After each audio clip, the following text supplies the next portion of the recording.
Have you ever looked at someone's wedding video and thought about how beautiful it was, the thought put into it, the decorations, the marry me sign, but then you realize that like you've seen this before. It's like deja vu. So many other people have gotten married, but they seem to be following the same script.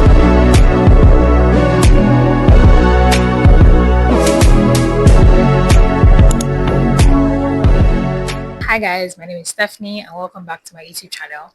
I am back in this background because people really liked the first video, which I'm very grateful for. Today's video is going to be about the something that has been like I've been thinking about, which is the copy and paste narrative of love in Lagos, Nigeria, the world. The social media has robbed off us personalities and now all our thought processes are backed up by algorithms. I did write something similar on my Substack. The algorithm stole my identity, which is something similar, not weddings, but in general. Growing up, I've never really envisioned my wedding. I just knew that I want to wear a white dress and walk down the aisle. But suddenly I began to think about, what dress I'll wear, who will design it, color of my ashwabi, everyday my ashwabi colors are changing. I have a Pinterest board for decor, for the wedding dress, the bridesmaid's dress. But like I said, I'm not even close to that stage of my life. And there is no groom in sight. I'm not even sure if I want to get married yet. So I've had multiple discussions with multiple people, mostly females anyway, mostly girls. And then they're always like, oh, I want a dress. Even someone has literally like described the same wedding to me and it's their separate wedding to their separate tastes. But how can two people have the same taste? Chapter 1. Everyone's love looks the same now. We all know the blueprint, the engagement ring, the zoomed up nails. Look at my nails are messy. And the emotional groom at the altar. Nobody knows whether he's crying because the bride is so beautiful or because the debit alert has hit him for the morning. Even coming down to just normal boyfriend and girlfriend, there's now the soft launch, the art of the soft launch. Don't get it twisted. To soft launch your man is a sport and it follows a formula and a schedule. It's either the hoodie cover or the back shot holding her hand, or there's the dinner plate, or the going out, but people, the second person is like a man, things like that. I'm not gonna lie to you, I love a good soft launch. I cannot always get a boyfriend just to soft launch him. I have a friend who will literally send TikToks to each other just because how to soft launch a man. People are making whole ass videos on TikTok with views on how to soft launch a man, which is very, very funny considering three-quarter of the people in those comment sections are single as can be. It has been said by I can't remember the person right now that formatted the five love languages: physical touch, acts of service, words of affirmation, quality time. Can't remember the last one. But not everybody's love language is acts of service and gifts. And gifts. This is the last one. Acts of service and gifting. I honestly believe every person has space for all five love languages from their lover or from their partner. But at the same time, nobody wants to admit to having physical touch as a love language. People confuse physical touch with sexual attraction. Those aren't the same things. Being with somebody, touching your hair, your finger, your hand, your toes, random part of your body, not necessarily have to be sexual. But everybody now wants to have forms of affirmation and gifting as their love languages. So really, are we not all just the same person?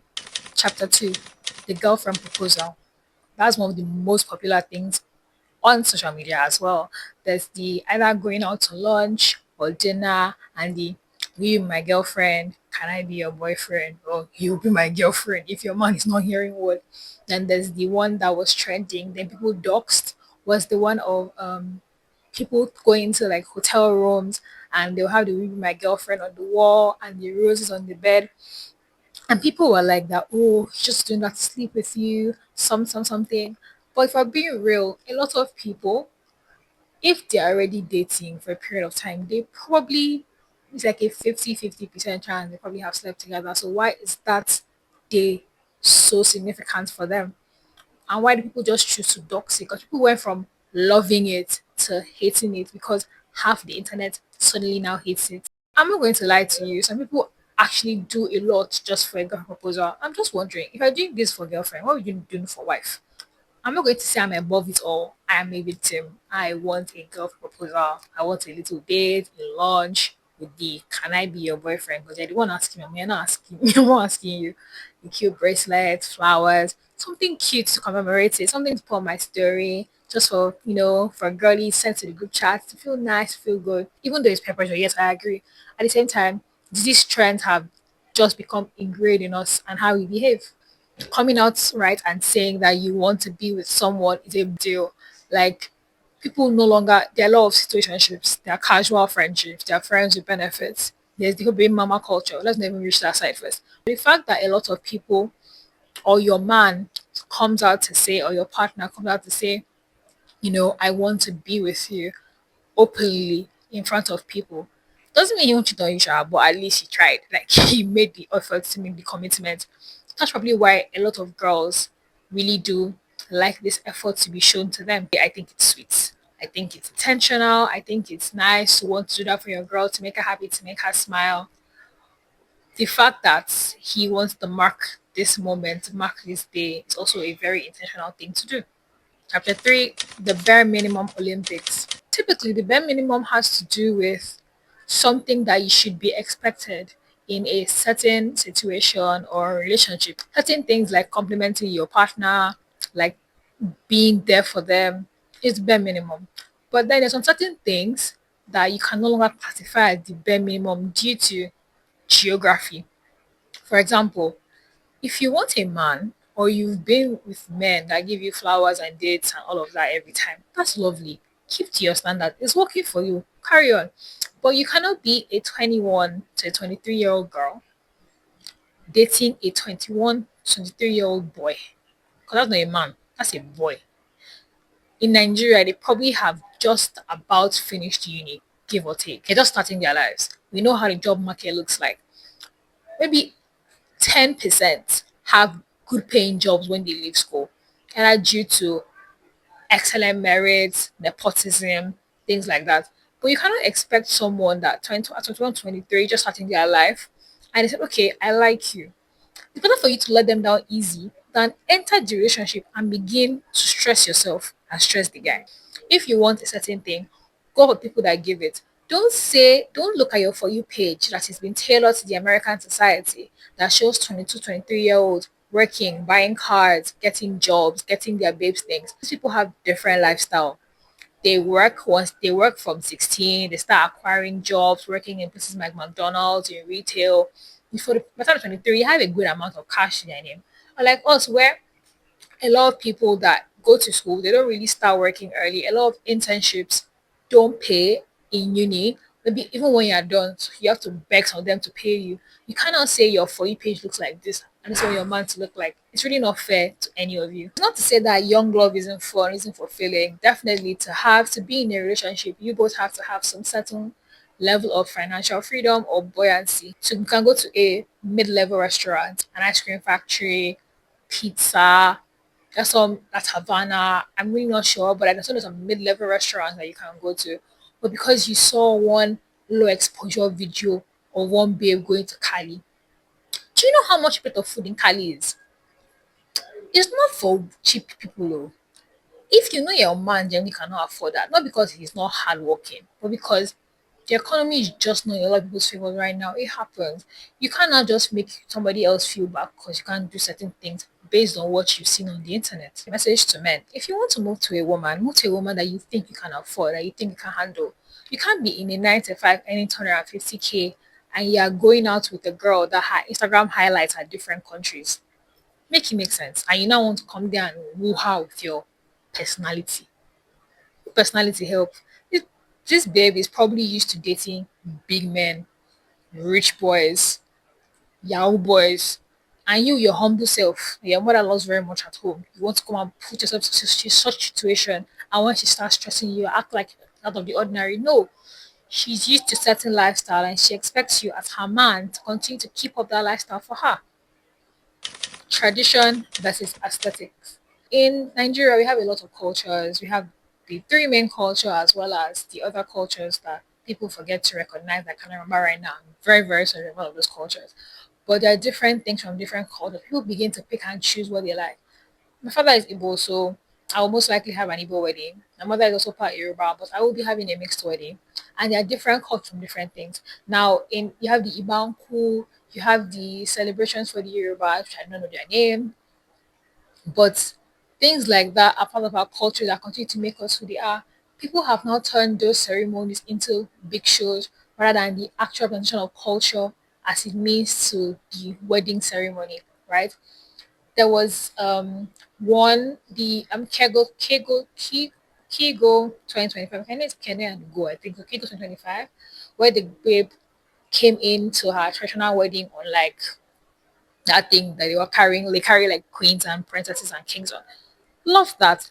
It's not a normal thing in the culture, but love that she decided to do things her way. I mean, it's her wedding. Let her have fun. People no longer want to know about the culture. Just want to know will they look good. And then there's the corset culture, which I am not sharing by the way. But people have been getting to, when people get tired of a trend, they begin to dox it, so it begins to look uncool. People no longer want to wear it. I personally have seen some weddings that look really nice, but like if they hadn't done certain things that shouldn't that could have been done without, the wedding will look much much better. I appreciate soft glam, good decor, beautiful setting, beautiful halls, but sometimes it can just be very hollow and boring and monotone if you're not careful. We've now gone from this is what I feel beautiful in to this is what's going to make me trend. This is what will make me look snatched. I want to look snatched, like Bobrisky would say. When traditional starts to feel like a content strategy, something definitely gets lost in translation. The proposal paradox, when love becomes a performance. Social medias have made it a standardized formula. You come inside, you look shocked. I mean, obviously, most people actually shocked. I'm not doubting that. You look shocked. You just want that on one knee, or you hear vowels, violinists, the saxophonists, the piano. Somebody's playing musical instruments. Everything looks the same. It looks manufactured. So many of the proposals no longer feel like about the bride to be. It just feels like what would trend. There's a proposal I saw recently on Twitter where a guy proposed to his babe in a bookstore. And I thought that was so sweet. Like I read because that means definitely the babe likes books. On the carousel post of it, there was her last slide. You see her like she bought books after the proposal. So definitely that location was thought about with love because this is definitely what she's going to like. And the proposal doesn't even reflect the person. There was a proposal I saw. One people talking about how she didn't really like her proposal. She's talking to her man, like it's a year, some years later video. And she was like, she's afraid of heights. And this man proposed to her on the top of a building, like on the rooftop. I'm afraid of heights. If somebody proposed to me at top of a building, I'm going to cry. Not because I'm happy, because I'm bloody scared. Why is somebody afraid of heights and you put them at top of a building? Engineer proposal so that it looks good, so that you can outshine your guy, show your guys that yes, I love my woman. Nobody's doubting. I mean, you want to marry her, so nobody's doubting you love your woman. But this thing doesn't speak to her. She's not liking it. She's scared of her mind. It's okay to want romance, it's okay to want the flowers, the lights, the old razzmatazz. But sometimes people want a walk on the beach. They want a candle. People don't mind candlelit dinner. Just two of them go on one knee and propose. So maybe the question isn't how to get the perfect proposal, but rather what kind of moments would feel real to me, would feel good to me. Like, would you look back at my proposal and be like, yes, this proposal is one for the ages in every time of my life, as opposed to a proposal that you do. Because I mean, trends come and go. You follow a trend. Let's say there's one that you follow a trend and then look 10 years and the trend is longer, then you just feel icked out by a proposal. It's not nice, doesn't make sense. The pressure to perform love when aesthetic expectations overshadow reality. You're not in a relationship, it's a personal brand, it's your brand. Especially if you are all these couple creators. You're not just planning a wedding, you're directing a movie. And God forbid a photo does not go viral. Like God forbid, real as a creator. But let me ask you, what happens when the cameras go off? Are you guys still in love? Are you guys enjoying the relationship? What happens when there's no content to create? Is this love so strong? Are we following the script? There's a reason why some people now are burnt out. More like normally planning a wedding is stressful. But imagine planning a content perfect wedding. I can't imagine how you must feel. Especially if you, God forbid, you get one of those husbands that like to do "Oh, it's my wife's wedding, I'm not doing anything." They're gonna cry. You are gonna cry. We're losing touch of our own voices. We're outsourcing our personalities to the internet to public opinion. And when you do that, your experience becomes diluted. It stops being about you. Not everyone can afford a wedding, sorry. That looks like a music video. Not everyone has a venue that is drone friendly. Not everyone can afford to have six outfit changes. Because some people be changing outfit during the wedding. But when those things become the norm, they began to feel like requirement. People start feeling pressured. You will be like, oh, you cannot afford to have a wedding. They can. Just for telling you can't afford to have a picture perfect wedding, especially when a man loves his woman and he doesn't want her to feel embarrassed in any sort of way. He wants her to have that wedding that is perfect. And that's a lot of stress. So here's what I'll leave you with. You know, make the love story that you want. If you want to get married, try unfollowing wedding vendors. Reduce the content about wedding because I was listening to Tony Tone's podcast and she was sometimes just want to stop thinking about the wedding. I can't imagine planning a wedding, then saying 10 different weddings. Especially if you're not somebody that is very staunch, like stunt in your own opinion. You start getting swayed. You no longer want to have the wedding of your dreams. You want to have the wedding of everybody else's dreams, right? But if you make it personal, then it's your wedding. That's what makes it yours. You're allowed to want to have aesthetics. You're allowed to dream about beautiful, curated love. You know, just make sure you're not losing your authenticity in the process. Have the soft launch. Because me, if you see me soft launching a man next week, don't say I didn't tell you. Poo. I'm going to do it. Let proposal feel like something that matters to you and not just your followers if you have followers. Remember, you don't need a social media perfect moment. You need a you perfect moment. I thought I ate with that. I can't even lie. You don't need algorithms or approval to make your life feel special. Thank you so much for watching this video. I hope you liked my little breakdown, my little analysis of, the era of copy and paste love on the internet. Also, don't forget to check out The Algorithm Stole My Identity. It sounds like a book or a song on my Substack. It's in the link in bio. And you guys should please comment more video ideas for me to do. This was fun. I like relating commentary to Nigeria, my everyday experience. I hope you enjoyed the video. Bye.